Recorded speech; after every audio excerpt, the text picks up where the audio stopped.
Hello বন্ধুরা, welcome back to my channel. আজকে আমরা চলে এসেছি একদম বর্ধমানের অন্যতম সেরা বিরিয়ানির জায়গা, সেটা হচ্ছে বিরিয়ান, যেটা হচ্ছে ক্যান্টিন টু এরি আর একটা আউটলেট। তো এটা হচ্ছে বর্ধমান যে মেন জিটি রোড আছে সেখানে প্রিয়গোপাল বিষয়ী, তার একদম অপোজিটের গলিতে ঢুকেই তোমরা পেয়ে যাবে এই বিরিয়ান রেস্টুরেন্টটা, যেটা টপ ফ্লোরেও আছে, আবার গ্রাউন্ড ফ্লোরে এর বসার জায়গা আছে। চলো তার ভেতরে যাই এবং তোমাদেরকে ঘুরে দেখাই রেস্টুরেন্টটা, আর তার সাথে সাথে এখানকার বিরিয়ানি কেমন সেটাও তোমাদের সঙ্গে শেয়ার করব। এরপরেই দেখো আমরা একদম ভেতরে ঢুকে গেছি, আর ভেতরে ঢুকে গ্রাউন্ড ফ্লোরে যে বসার জায়গা আছে সেখানেই বসে পড়েছি। এর ভেতরে ঢুকে তোমাদেরকে অ্যাম্বিয়েন্সটা একটু দেখানোর চেষ্টা করছি। তো দেখো কি সুন্দরভাবে ডেকোরেশন করেছে, আর যেহেতু খুব বেশি দিন হলো ওপেনিং হয়নি, তাই জন্য কিন্তু বেশ ঝাঁ চকচকে ব্যাপারটা এখনও কিন্তু বেশ ভালোই রয়েছে। আর তারপরেই আমরা কি খাবো তার জন্য মেনু লিস্ট নিয়ে বসে পড়েছি। তো যেহেতু বিরিয়ানি এসেছি, তাই বিরিয়ানি তো অবশ্যই ট্রাই করব। আর এটাও বলে রাখি, এই বিরিয়ানিটা কিন্তু ট্রিট ছিল আমার হাজব্যান্ডের তরফ থেকে, কারণ ওর ছিল বার্থডে। তো ও বার্থডে হিসেবে আমাদেরকে এই বিরিয়ানি নিয়ে গিয়ে এই বিরিয়ানি খাইয়ে আর কি ট্রিট দিয়েছিল। তো আমরাও কিন্তু ফার্স্ট টাইম এসেছিলাম। তো এই দেখো, প্রথমেই মকটেল, তারপরে সফট ড্রিঙ্কস, আইসক্রিম, এইগুলো দেখে নিলাম। তারপরে বিরিয়ানিতে কী কী আছে সব আমরা লিস্টগুলো দেখছিলাম। এছাড়াও অন্যান্য কিছু কিছু আইটেমস আছে, তোমরা যদি ভালো করে দেখতে চাও তো এটা পজ করে দেখে নিতে পারো। আর এর তার সাথে সাথে প্রাইসগুলোও আছে, সেটা একটু দেখে নিও। তো আর খাবার আসা পর্যন্ত আমরা একটুখানি বসেছিলাম, একটু গল্প করছিলাম আর একটু ভিডিও বানাচ্ছিলাম। তারপরেই চলে আসবে আমাদের খাবার। কখন আসবে সেটার জন্য ওয়েট করছিলাম। আমরা ফার্স্টে রেশমি কাবাব অর্ডার দিয়েছিলাম, তো সেটাই ভাবছিলাম যে কখন আসবে স্টার্টারে আর কি। তো সেটা আসতে একটু দেরি হচ্ছিল, তাই এদিক ওদিক একটু দেখলাম, তোমাদের সঙ্গেও শেয়ার করলাম। তোমরা কারা কারা বর্ধমানে আছো আর এখানে এসে ভিজিট করেছো তারা একটু কমেন্ট করে আমাকে জানিও। আর এখানে কিন্তু প্রচুর পরিমাণে পার্সেল নিয়ে যাওয়ার জন্য ভিড় হয়েছিল, মানে জোম্যাটো, সুইগি এগুলো থেকে তো আসছিলই, আর এমনিও ওখানে বসে না খেয়ে বাড়িতে পার্সেল নিয়ে যাওয়ার জন্য কিন্তু প্রচণ্ড পরিমাণে ভিড় হচ্ছিল আস্তে আস্তে। তো এই দেখো, প্রথমেই চলে এসেছে রেশমি কাবাব, সালাড, আর এই যে চাটনিটা, গ্রিন চাটনিটা। তো এটা কিন্তু খেতে ভীষণ ভালো ছিল, সফট এবং জুসিও ছিল ভীষণ। আর সালাডটাও কিন্তু আমার বেশ ভালো লেগেছে। তো এইটাই খেতে খেতে এরপরে আমাদের বিরিয়ানিও চলে এসেছিলো। তো হাফ প্লেট বিরিয়ানিতে কিন্তু 139 টাকা, আর ফুল প্লেট হচ্ছে 249 টাকা।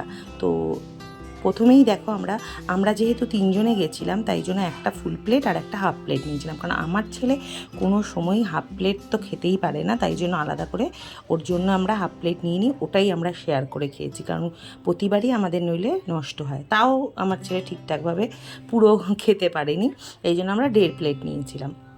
তো তাতেই আমাদের কিন্তু ভালো হয়ে গেছিলো।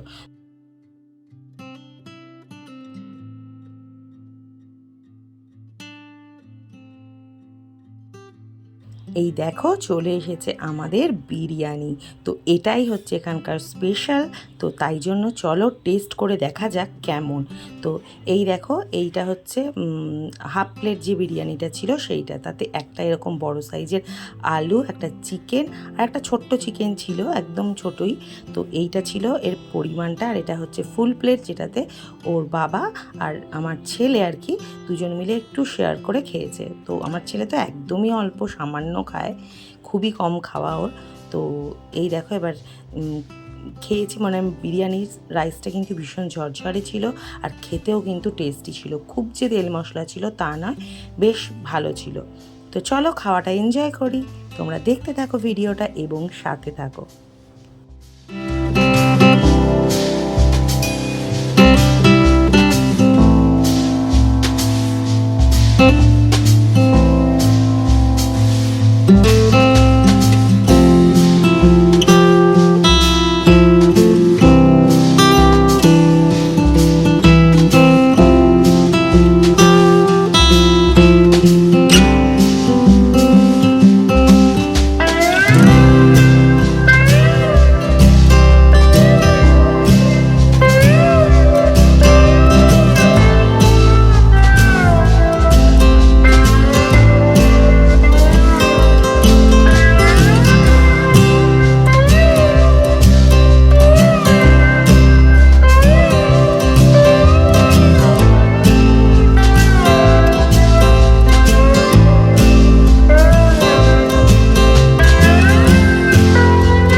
কিন্তু খাওয়া হয়ে গেছে, প্লেট দেখেই বুঝতে পারছো। আর যেহেতু খুব বেশি আমরা নিইনি, 1.5 প্লেট নিয়েছিলাম, তাই আমাদের কোনো রকম এইবারে নষ্ট হয়নি। আর আমার ছেলে যেটুকু একটু লাস্টে রাইস খেতে পারেনি, তো যাই হোক। আর আমার ছেলে নিয়ে নিয়েছিল একটা ব্লু লেগন। তো চলো, আমার তো বেশ ভালোই লেগেছে টেস্ট। তোমরা যদি না এসে থাকো, একবার অবশ্যই এসে ট্রাই করতে পারো। আর লাস্টে এই রিভিউ দিয়ে আমাদের এই ভিডিওটা শেষ করলাম। তোমাদের কেমন লাগলো অবশ্যই কমেন্ট করে জানাতে কিন্তু ভুলো না। টাটা।